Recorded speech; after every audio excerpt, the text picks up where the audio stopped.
Take God, not life, seriously. Life is full of tragedy and comedy, a kaleidoscope of infinite variety. No two things are the same. Everyone's life is individual. Each person has a different kind of face, a different kind of mind and desires. We would become bored if we had exactly the same experiences every day. We would soon tire of life. Were heaven itself the same every day, we wouldn't want it. We enjoy variety.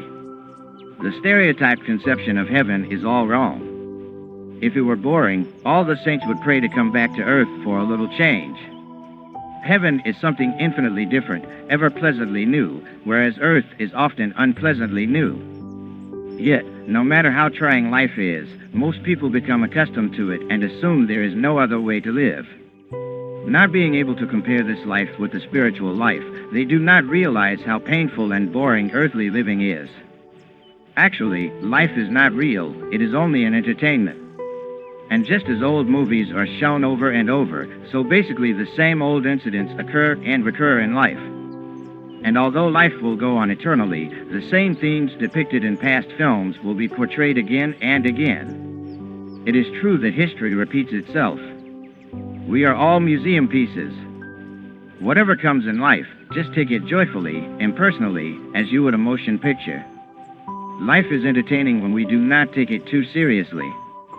A good laugh is an excellent remedy for human ills. One of the best characteristics of the American people is their ability to laugh.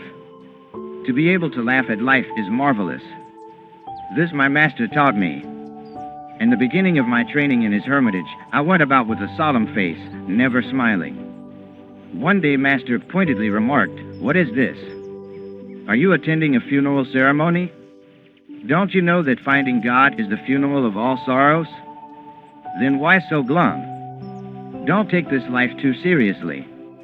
He taught me that one must be mentally above every crucifixion of earthly experience in order to find complete happiness in God.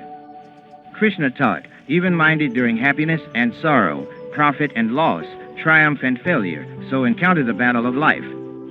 Thus thou wilt not acquire sin. To remain even-minded, no matter what comes, is one of the best ways to conquer delusive desires. This I learned from the example of my great master, even to the last, changeless. Christ also demonstrated that spirit. Even though Jesus was tortured, God's love was not taken away. He did not lose his divine consciousness. God's protection of our joy and peace is the greatest fortress possible. Throughout all trials and sufferings, remember the good things that God has given you. Your soul is a divine temple of God. The darkness of mortal ignorance and limitations must be driven out of that temple. It is wonderful to be in the consciousness of the soul, fortified, strong. Be afraid of nothing.